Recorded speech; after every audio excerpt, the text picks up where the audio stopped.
welcoming the Spider, Kendall Grove, back to the program. He's getting ready to fight Francisco France coming up here in Bellator 150. Yes, I actually thought you were in California, but you're still in Maui. Yeah, I was living in California August 1st, but I had a tragedy, a terrible accident in my family. My older brother passed away January 25th, and so I got two other brothers, but they live in the States, and they got careers elsewhere, so my mom lives here, so I just felt I had to stay home, my mom was devastated, still is, no parent should ever bury their child, and so I decided to stay home and do my whole camp here. I flew in Jay Kuhn, former UH Rainbow fucking football player, but he's actually becoming a great fighter. He trains at ATT. He's a big boy. He's like 230 right now, and he's giving me that good look for who I'm about to fight. I'm fighting a tough Brazilian Jiu-Jitsu black belt, and who's a heavier 185-pounder in Kiko French. And I'm excited, man. I'm motivated. I'm excited, and can't wait. I love fighting. You know that, Frank. And it's just too bad we can't fight more in a year. Yeah, right. I wish there was a way that we could take a lot less damage and fight every weekend. That'd be great. Yeah. Yeah. So my bank account would be good. Right. Where I can support these kids that I'm making. Yeah. Well, I'm really sorry to hear about your older brother, but I'm actually. I appreciate that. I hope this doesn't come out wrong, but I'm actually more sad for your mom. Yeah, no, I know. No, yeah, it sucks, man. Because you're a parent, and no parent should ever. That's just not how it works. But fuck, we're humans, and accidents do happen. Shit happens, and we just gotta live with it, And but no, yeah. My brother lived his life to the fullest. He did it on his terms, and yeah. What happened? How did your brother pass away? In a motorcycle accident, and so yeah, that sucked. So, but that's life. And my brother was an outlaw, so right now he'll be like, "Kendall, stop being a pussy, man up. I'm gone." And that's how he was. He taught me a lot of things in life. He was I think 8 years older than me, or 6 years older than me, and but I always looked up to him. He was a guy that did things that he wanted to do, what was fun, and I always looked up to him. So he'll be greatly missed. What's training camp like then with that? Because you've got to deal with your mom, you've got to deal with all the stuff that goes around losing a brother, not only physically but also emotionally. So how's your training camp? Like you said, you brought Jehoon in, but what's your training camp honestly like right now? Oh, it's good. No, I'm very motivated, just because the fact that my brother was one of my biggest fans. He was there for my first fight ever here on Maui, and then he was at my finale fight in Vegas, and then he was at my first UFC fight against Chris Price in Florida. And then no matter what happened, he was the guy. Like, I lost. I had a tough loss. Damian Maia. I come home. He's the first guy that that's all right, but you're still a fucking man. You're still the man. You bounce back. You bounce back.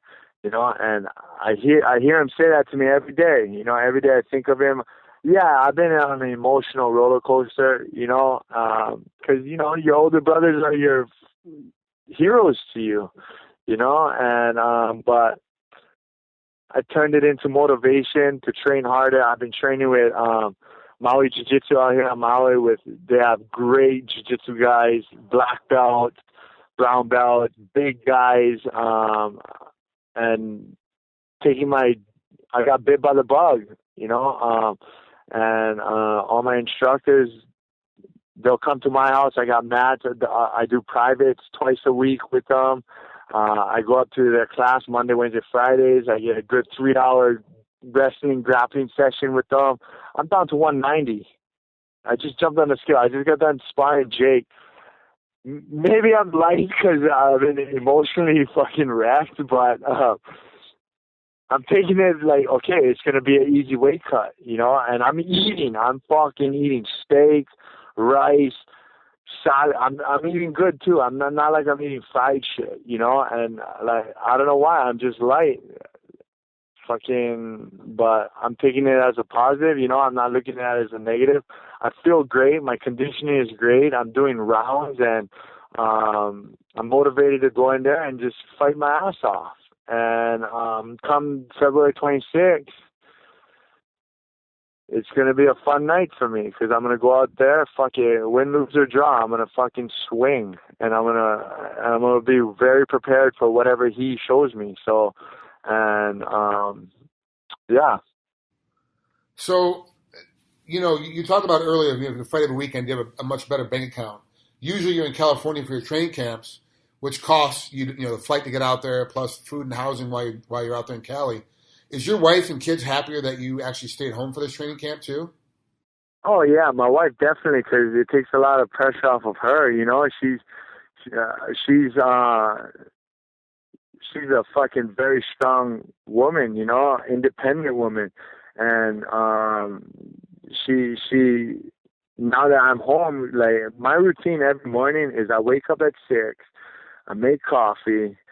My kids are my 2 kids that are in school. I make them breakfast, and then I take them to school at 7. And I come home. I do my thing, take a shit, and then I'm out the door going for a 3-mile run. Then I come back. I roll on my mats. I do bag work at my house, or I'll have people come to my house. We'll grapple a little. We'll work some technique.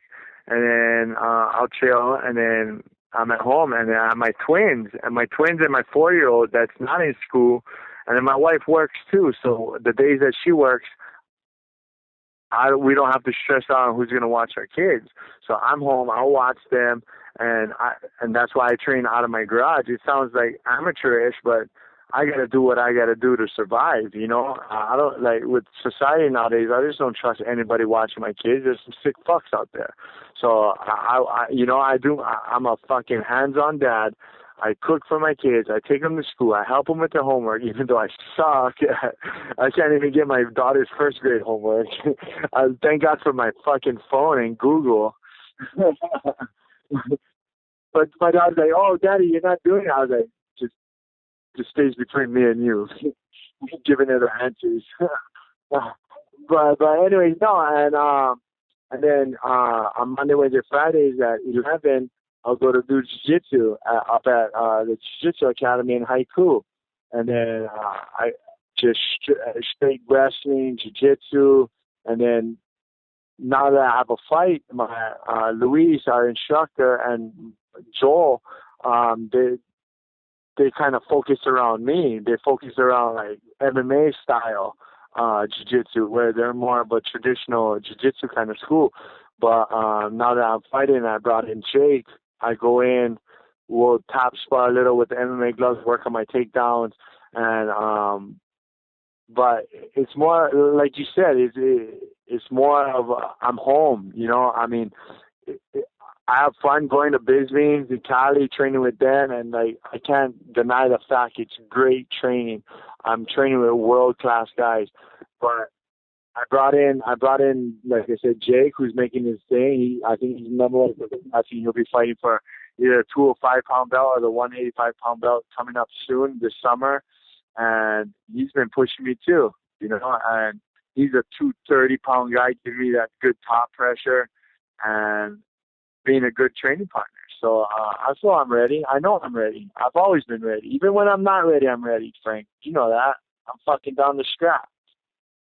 I'm not afraid to. I'm not afraid to go in there, give an ass whooping, or take one. That's just the game we play. I got to respect the fact the guy across from me busted his ass for 6 weeks to take my head off. But if he didn't respect the fact that I did that, it's going to be a short night for him, and vice versa for me. So I understand I understand how dangerous this guy is on the ground. He fucking his last 7 finishes have come by head and arm or kimura. So like the guy's a black belt, and he throws bomb overhand rights, leading left hooks, looking for the takedown. So listen, fighters are the biggest liars. I'm going to tell you, I'm ready 100%. If I'm not, fuck it, but I'm going to go out there and I'm going to fucking do my thing for as long as he lets me do my thing, So, but at the end of the day, I'm going to come to fight February 26th. You've been fighting for a long time, so there's a lot of guys, no one lets you do what you want to do when you want to do it. How do you find a way to force your will upon these fighters, especially guys now they have so much film and so much tape on you, and you really don't have that much film or tape on them? Like, at the end of the day, like, I know how to fight. I got to be able to change it up. Like, I can watch whatever tapes he has, and I can go off of that. But come fight night, he could be a completely different fighter, and I'll like, if I'm not ready for that, I'm gonna be like, oh shit, what is this? So at the end of the day, yeah, I'm training good jiu-jitsu, good, ready for that, but I'm also just doing my thing. I'm just ready to fight whoever. If he comes out looking like a K1 killer, I'm ready for that. If he comes out a D1 national champ wrestler, I'm ready for that. And if not, it's a scrap, Like, and I'm very, very, very happy to say this is my living. I get to do this for a living, and regardless of the matter, February 26th, I signed the contract, he signed the contract, we fighting. We're going to make a mess out of each other's face. So I hope it comes with it. That's the least you could do for me. Come with it. That's Kendall Grove getting ready to do battle against Kiko France, coming up here on Bellator 150. Kendall, once again, I'm really sorry for your loss. Your family's had to go through a tough time right now, but I think you are motivated. I think this will be a great fight because of it. Like, you're going to come out there even better than you have been in the past. And I can't wait to see this fight. Thank you, Trigg, bro. You've been a fucking hero of mine. We trained together. You're OG of the sport, and I look up to guys like you, and I just thank you for the opportunity to come on the show again, and thanks for those words, man. I appreciate that. You got it, brother. Hit me up anytime you're on Oahu and let me know.